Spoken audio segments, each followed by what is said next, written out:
जय श्री कृष्ण। राधे राधे।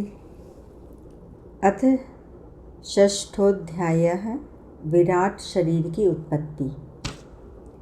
मैत्रेय ऋषि ने कहा, सर्वशक्तिमान भगवान ने जब देखा कि आपस में संगठित न होने के कारण ये मेरे महत्व आदि शक्तियाँ विश्व रचना के कार्य में असमर्थ हो रही हैं, तब वे काल शक्ति को स्वीकार करके एक साथ ही महत्व, अहंकार, पंचभूत, पंच तन्मात्रा और मन सहित 11 इंद्रियां, इन 23 तत्वों के समुदाय में प्रविष्ट हो गए।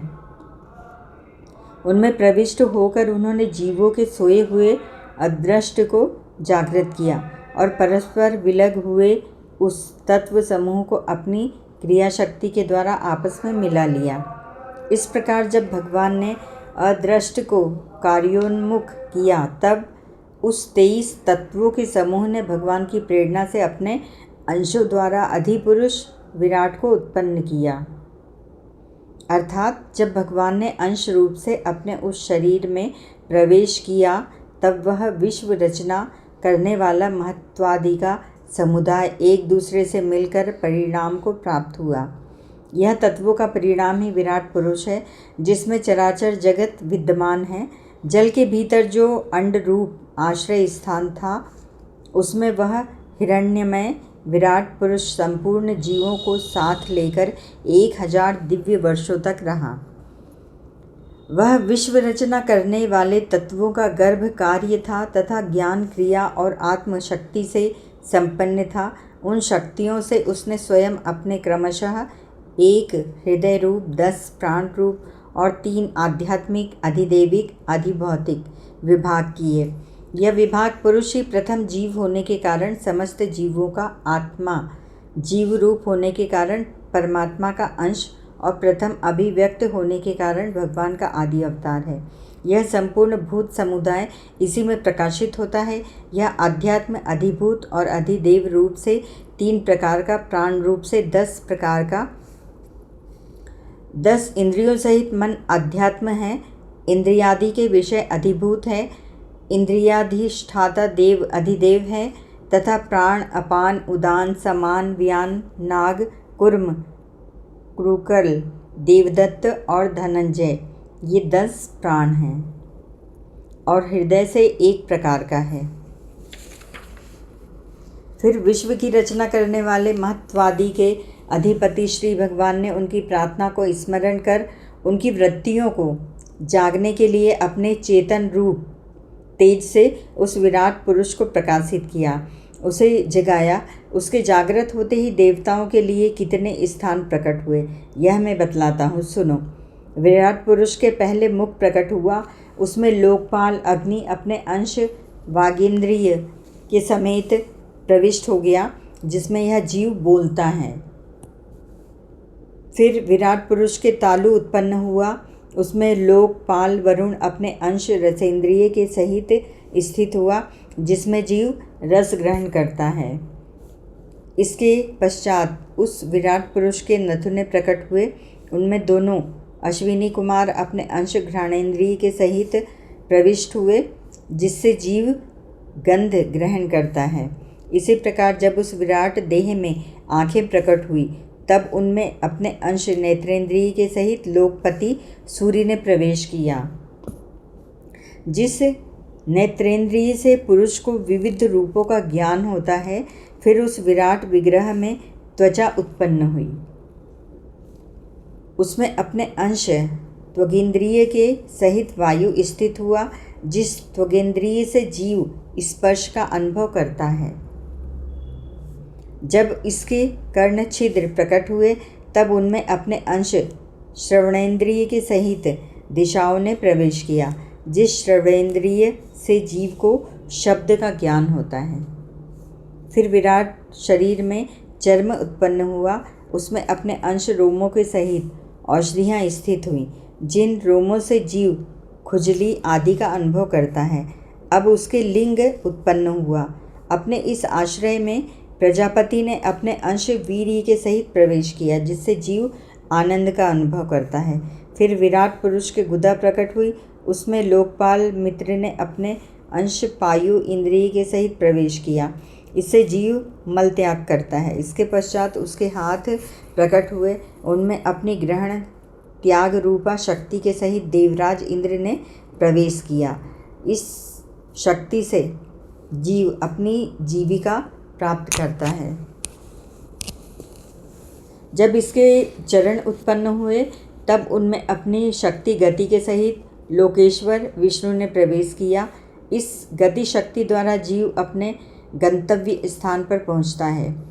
फिर उसकी बुद्धि उत्पन्न हुई। अपने इस स्थान में अपने अंश बुद्धि शक्ति के साथ वाक्पति ब्रह्मा ने प्रवेश किया। इस बुद्धि शक्ति से जीव ज्ञातव्य विषयों को जान सकता है। फिर इसमें हृदय प्रकट हुआ, उसमें अपने अंश मन के सहित चंद्रमा स्थित हुआ। इस मनः शक्ति के द्वारा जीव संकल्प विकल्प आदि रूप विकारों को प्राप्त होता है। तत्पश्चात विराट पुरुष में अहंकार उत्पन्न हुआ। इस अपने आश्रय में क्रिया शक्ति सहित अभिमान रुद्र ने प्रवेश किया। इससे जीव अपने कर्तव्य को स्वीकार करता है। अब इसमें चित्त प्रकट हुआ, उसमें चित्त शक्ति के सहित महत्व ब्रह्मा स्थित हुआ। इस चित्त शक्ति से जीव विज्ञान चेतना को उपलब्ध करता है। इस विराट पुरुष के सिर से स्वर्गलोक, पैरों से पृथ्वी और नाभि से अंतरिक्ष आकाश उत्पन्न हुआ। इनमें क्रमशः सत्व रज और तम इन 3 गुणों के परिणाम रूप देवता, मनुष्य और प्रेतादि देखे जाते हैं। इनमें देवता लोग सगुण की अधिकता के कारण स्वर्गलोक में मनुष्य और उनके उपयोगी गौ आदि जीव, रजोगुण की प्रधानता के कारण पृथ्वी में तथा तमोगुण की स्वभाव वाले होने से रुद्र के पार्षद गण, भूत प्रेत आदि दोनों के बीच में स्थित भगवान के नाभि स्थानीय अंतरिक्ष लोक में रहते हैं। विदुर जी, वेद और ब्राह्मण अब भगवान के मुख से प्रकट हुए। मुख से प्रकट होने के कारण ही ब्राह्मण सब वर्णों में श्रेष्ठ और सबका गुरु है। उनकी भुजाओं से क्षत्रिय वृत्ति और उसका अवलंबन करने वाला क्षत्रिय वर्ण उत्पन्न हुआ, जो विराट भगवान का अंश होने के कारण जन्म लेकर सब वर्णों की चोर आदि के उपद्रवों से रक्षा करता है। भगवान की दोनों जांघों से सब लोगों का निर्वाह करने वाली वैश्य वृत्ति उत्पन्न हुई और उन्हीं से वैश्य वर्ण का भी प्रादुर्भाव हुआ। यह वर्ण अपनी वृत्ति से सब जीवों का जीविका चलाता है। फिर सब धर्मों की सिद्धि के लिए भगवान के चरणों से सेवा वृत्ति प्रकट हुई और उन्हीं से पहल उस वृत्ति का अधिकारी शूद्र वर्ण भी प्रकट हुआ, जिसकी वृत्ति से ही श्रीहरि प्रसन्न हो जाते हैं। सब धर्म की सिद्धि का मूल सेवा है और सेवा किए बिना कोई भी धर्म सिद्ध नहीं होता। अतः सब धर्मों की मूलभूता सेवा ही जिसका धर्म है वह शूद्र सब वर्णों में महान है। ब्राह्मण का धर्म और मोक्ष के लिए है, क्षत्रिय का धर्म भोगने के लिए है, वैश्य का धर्म अर्थ के लिए है और शूद्र का धर्म धर्म के लिए है। इस प्रकार प्रथम 3 वर्णों के धर्म अन्य पुरुषों के लिए हैं, किंतु शूद्र का धर्म स्वपुरुषार्थ के लिए है। अतः इसकी वृत्ति से ही भगवान प्रसन्न होते हैं। ये चारों वर्ण अपनी अपनी वृत्तियों के सहित जिनसे उत्पन्न होते हैं, उन अपने गुरु श्रीहरि का अपने अपने धर्मों से चित्त शुद्धि के लिए श्रद्धापूर्वक पूजन करते हैं। विदुर जी, यह विराट पुरुष काल, कर्म और स्वभाव शक्ति से युक्त भगवान की योग माया के प्रभाव को प्रकट करने वाला है। इसके स्वरूप का पूरा वर्णन करने का कौन साहस कर सकता है। तथापि प्यारे विदुर जी, अन्य व्यवहारिक चर्चाओं से अपवित्र हुई अपनी बुद्धि को पवित्र करने के लिए जैसी मेरी बुद्धि है, जैसा मैंने गुरु मुख से सुना है, वैसा श्रीहरि का सुयश वर्णन करता हूँ। महापुरुषों का मत है कि पुण्य श्लोक शिरोमणि श्रीहरि के गुणों का गान करना ही मनुष्यों की वाणी का तथा विद्वानों के मुख से भगवत कथामृत का पान करना ही उनके कानों का सबसे बड़ा लाभ है। वत्स, हम ही नहीं, आदि कवि श्री ब्रह्मा जी ने 1000 दिव्य वर्षों तक अपनी योग परिपक्व बुद्धि से विचार किया तो भी क्या वे भगवान की अमित महिमा का पार पा सके? अतः भगवान की माया बड़े बड़े मायावियों को भी मोहित कर देने वाली है। उसकी चक्कर में डालने वाली चाल अनंत है। अतएव स्वयं भगवान भी उसकी थाह नहीं पा सकते, फिर दूसरों की तो बात ही क्या है।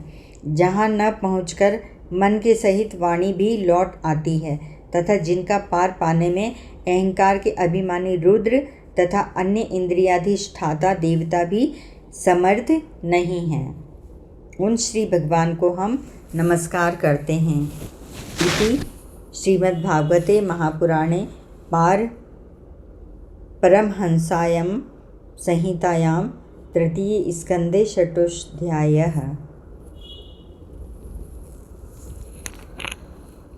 हरि ओं तत्सत्।